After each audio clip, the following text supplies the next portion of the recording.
Hello friends, आज गुरुवार है और हम गीता का अभ्यास जारी रखेंगे। हमने 12 श्लोक तक किया था लास्ट टाइम, तो आज 13वां श्लोक कर लेंगे। उसमें भगवान क्या कहते हैं? अगले श्लोक में कहा था ना, को जो यज्ञ से प्रसन्न हुआ है देवताओं और आपको जो इनसे मिलता है, उनमें से आप उनको कुछ न देकर के दूसरों को कुछ न देकर अपने आप ही उसका उपभोग करते हो तो आप चोर हो, ऐसा कहा था। नाउ इसके बाद के श्लोक में क्या कहते हैं?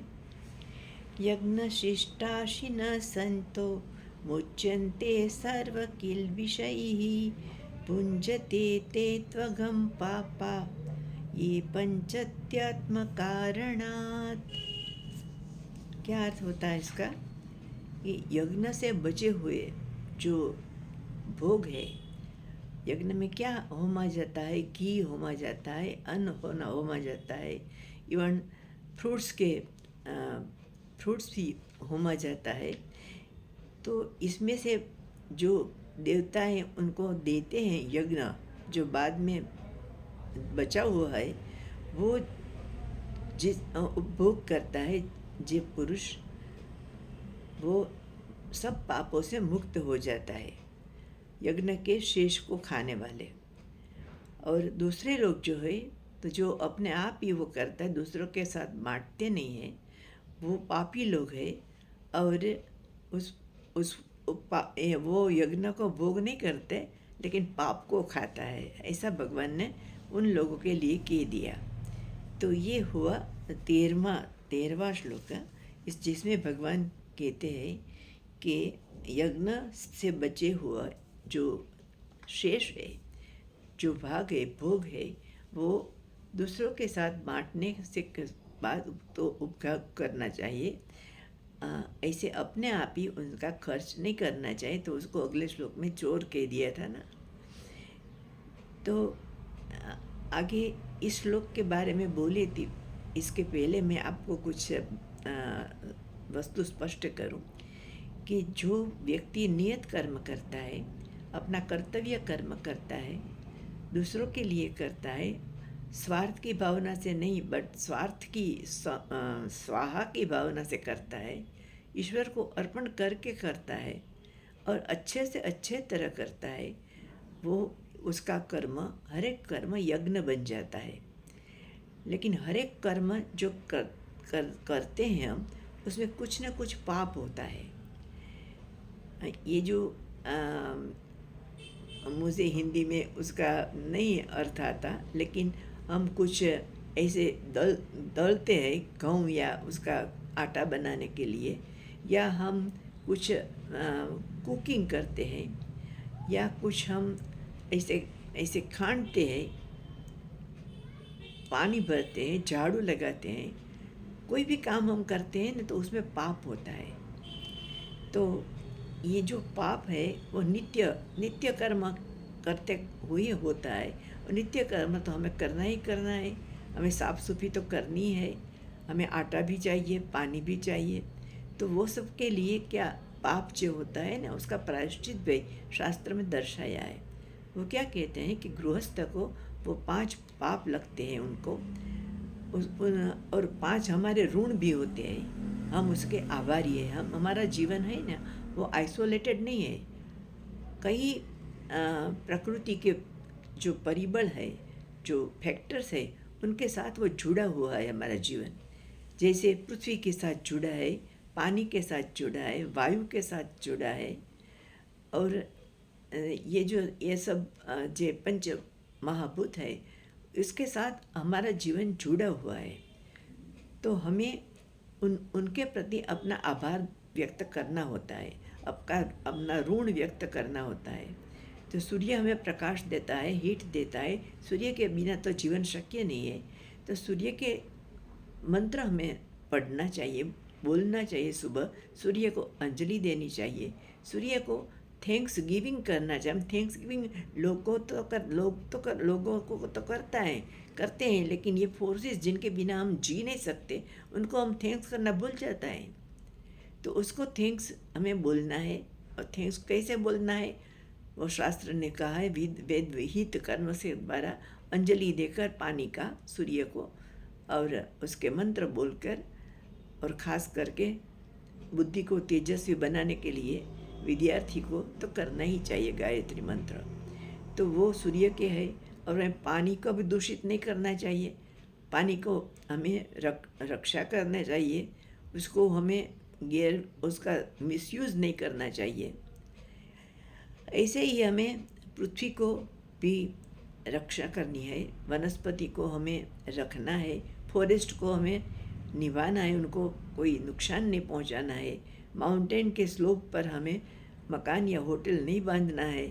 वायु को प्रदूषित नहीं करना है।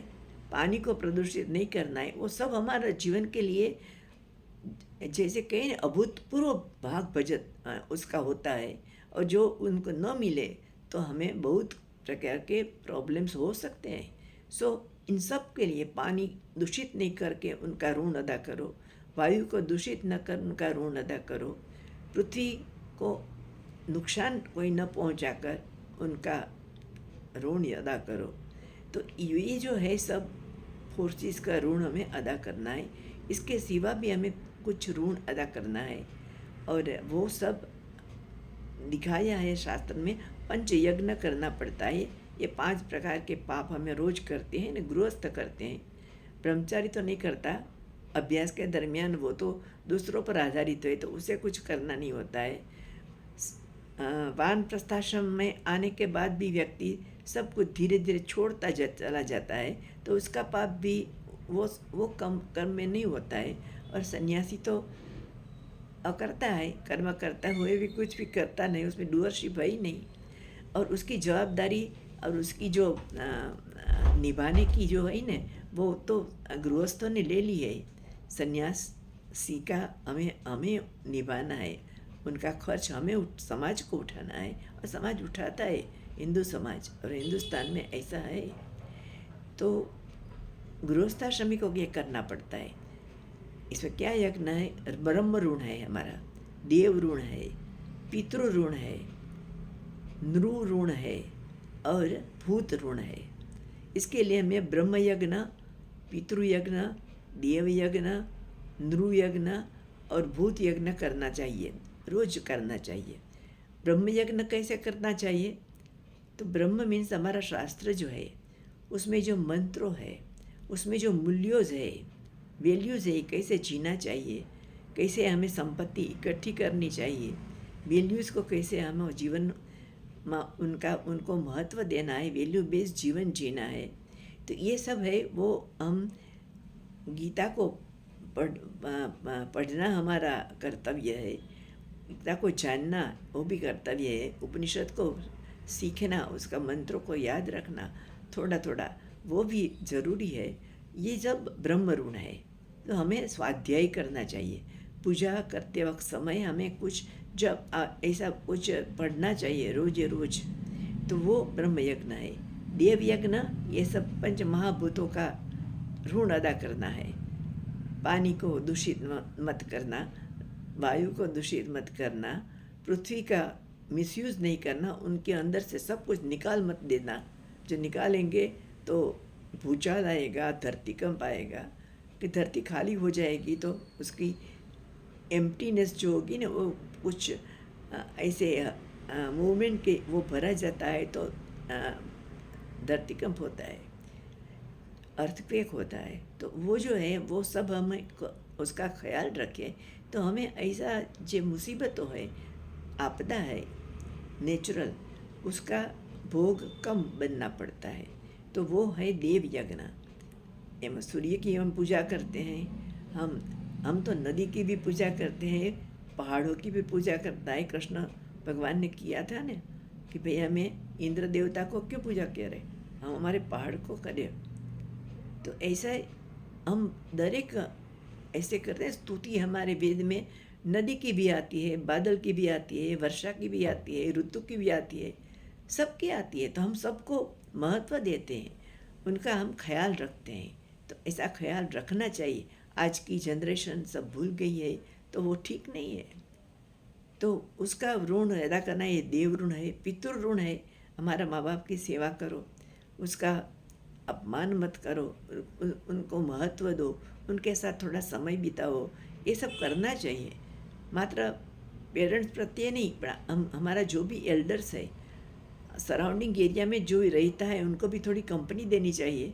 ये सब है ना, वो भी पितृ ऋण है। वो बहुत हमें उनके प्रति, वो जीवित है तब उसकी सेवा करो, वो चले जाए हमारा जीवन में से तब हम उसका श्राद्ध विधि करो। जो उनको जीवात्मा जहाँ भी होगा वहाँ उसको शांति मिलेगी, सुख मिलेगा। तो ये भी है पितृ ऋण, देव ऋण और पितृ ऋण है पितृ के प्रति। जिंद्रु ऋण, ये मनुष्य के प्रति भी हमारा गृहस्थ का ऋण होता है। कोई द्वार पर आए अतिथि, तो उनको खाने पीने का उसको आग्रह करके उनको देकर उनको संतुष्ट करना चाहिए। किसी का द्वार के ऊपर आए हुए किसी मनुष्य का अपमान नहीं करना चाहिए। आपसे बने वो आप कर सकते हैं। तो वो जो है, आपके पास कुछ भी नहीं है तो शब्दों से पर उनको आप शांति दे सकते हैं, उनकी बात सुनकर उनको थोड़ा संतोष दे सकते हैं। तो ये बहुत ज़रूरी है। और भूत यज्ञ, इट मीन्स दैट जो छोटे छोटे प्राणी है, गाय है, उनकी सेवा करो। इतना ही नहीं, पर जो छोटे जीव जंतु है, वृक्ष ऊपर है, छोड़ ऊपर है, उनको भी हम खिलाते हैं ना। क्या पूरते हैं ऐसा बोलते हैं, कोई टेक्निकल शब्द है गुजराती में, हिंदी में तो मुझे मालूम नहीं। तो वो सब पूरते हैं ऐसा, क्या कहते हैं भूल गई। ये आटा लेके जाते हैं ना, और कीड़े और मकोड़े के पास ये गिराते हैं, तो वो खा के वो जीवित रहते हैं। तो ऐसा सबको, हमें सबके प्रति हमारा ऋण है। कोई भगवान ने कोई भी छोटे से शुरू करके बड़े से बड़े प्राणी तक निरर्थक नहीं बनाया है। उसका कोई ना कोई कंट्रीब्यूशन है कुदरत में, तो हमें उनका ऋण अदा करना चाहिए। और वो जो है वो भूत यज्ञ। तो ये 5 यज्ञ गृहस्थ को रोज करना है, तो वो रोज के पाप से बच जाता है। ये यहाँ इस श्लोक में भगवान यही कहते हैं कि 2 प्रकार के लोग होते हैं पृथ्वी पर। एक तो ये है कि जो उनके पास है उसको मिले, यज्ञ से, पोताना कर्तव्य से, कर्म से जो कोई कमाई करे, उनको वो अपने लिए ही रखता है, दूसरों को नहीं देते, नीडी लोग को नहीं देते, मदद बिल्कुल नहीं करते। ऐसे जो लोग हुए, स्वार्थ की भावना से प्रेरित होकर वो अपना जीवन जीता है। और दूसरी तरफ स्वाहा की भावना लोग अपने जीवन में रख कर जीते हैं। वो दूसरों के लिए कुछ ना कुछ करने के लिए सदा तैयार रहते हैं, और तब उनको संतोष मिलता है। तो वो जो है वो बहुत ही अच्छे प्रकार के लोग जो है वो 2 प्रकार के हैं। तो भगवान कहते हैं कि यज्ञ में बचे हुए, अथवा तो हमारे पास जो कोई है, अलबत्ते इसका ये नहीं है कि आप संतोष मानो जो कुछ हो इसमें से। आप महत्वाकांक्षा रख सकते हैं, आप संपत्ति कमा सकते हैं, लेकिन संपत्ति कैसे आप कमा रहे हो, और कमा कर आप जो इकट्ठा करते हो तो उसका समाज को ही फायदा होगा ना। आपके पास, आप जो समृद्ध होगे, आपके पास पैसा होगे, तो आप अपने पेरेंट्स की सेवा भी अच्छी तरह कर सकोगे, गांव के लिए कुछ, अपने गांव के लिए कुछ करोगे, राज्य के लिए करोगे, देश के लिए करोगे, डोनेशन दे सकोगे वहाँ जरूर हो जा। तो ये जो सब आप कर सकते हैं, दूसरों की मदद, तो आपके पास पैसा हो तो भी कर सकते हैं, ऐसे तो कैसे करेंगे। तो उसमें कुछ गलत नहीं है, लेकिन आप ये जो समृद्धि के संपत्ति आप जो इकट्ठी करते हो, उसके हेतु का कौन सा है और कैसे उत्पन्न करते हो। वैल्यू की बेस्ड जीवन जीते, प्रामाणिकता से, सिंसियरिटी से आप कुछ संपत्ति इकट्ठी करते हो तो अच्छे है, समाज के लिए उपयोगी होते हो। आप एजुकेशन इंस्टीट्यूट्स बनाते हो, हॉस्पिटल्स बनाते हो, तो वो पैसा है तो हो सकता है ना। तो कुछ लोग समृद्ध बने, इसमें हमें खुश होना चाहिए कि वो समाज की सेवा करें। ऐसी इसकी मनोवृत्ति होनी चाहिए। अपने लिए ही जिए, अपने लिए खाए, वो तो चोर है। भगवान ने कह दिया कि मैं तो उसे चोर मानता हूँ। वो चाहे जितना श्रीमंत हो, चाहे उनकी प्रतिष्ठा हो समाज में, लेकिन मेरी नज़रों में तो वो क्या है, तो कि चोर ही है। तो ऐसे दो प्रकार के लोग हैं। हमें ऐसे लोगों में जाना है वो जो स्वाहा की भावना रखते हैं, स्वार्थ की भावना नहीं रखते। तो ऐसे जो लोग जीते हैं ना, वो सब पापों से मुक्त हो जाते हैं। तो ये અને પોતાને अपने लिए जो कुकिंग करता है, अपने लिए वो कुकिंग करके खाता है, तो वो स्वार्थी है। उसे जीने का कोई अधिकार नहीं है। उसके पहले ये देखना चाहिए कि कोई भूखा तो नहीं है। पहले तो क्या होता था, तो गांव में बहुत लोग ऐसा नियम लेते थे कि अपना लंच लेने से पहले वो देखते हैं आजू बाजू पोताने सराउंडिंग एरिया में कि कोई को अनाज चाहिए, खाना चाहिए। जो हो तो उसको बुला लेते हैं, उसको खिलाते पहला, फिर अपने खाते हैं। और कोई कोई तो ऐसा व्रत लेते हैं कि दूसरों के नीडी लोग को कुछ देने के पहले मैं अनाज नहीं ग्रहण करूँगा। तो ऐसे लोग भी हमारे देश में है। दूसरे देश में ये सब भावना नहीं है आने की। पैसे के बिना कुछ नहीं होता वहाँ पर। यहाँ तो सब लोग कितनी अच्छे शहर है कि जिसमें कोई हमें भूखा नहीं सोता। तो ऐसा हमारा देश है, हमारी संस्कृति है, हमारी ट्रेडिशन है, वो भगवान के मैसेज के अनुरूप है। तो वो था हो 13वां श्लोक। आगे हम देखेंगे 14वां श्लोक नेक्स्ट सेशन में। बाय। मेरी चैनल सब्सक्राइब करते हो ना, करना, और नियमित सुनना गीता को। गीता अपने सामने रखना और ऐसे समझते जाना। ठीक है, बाय।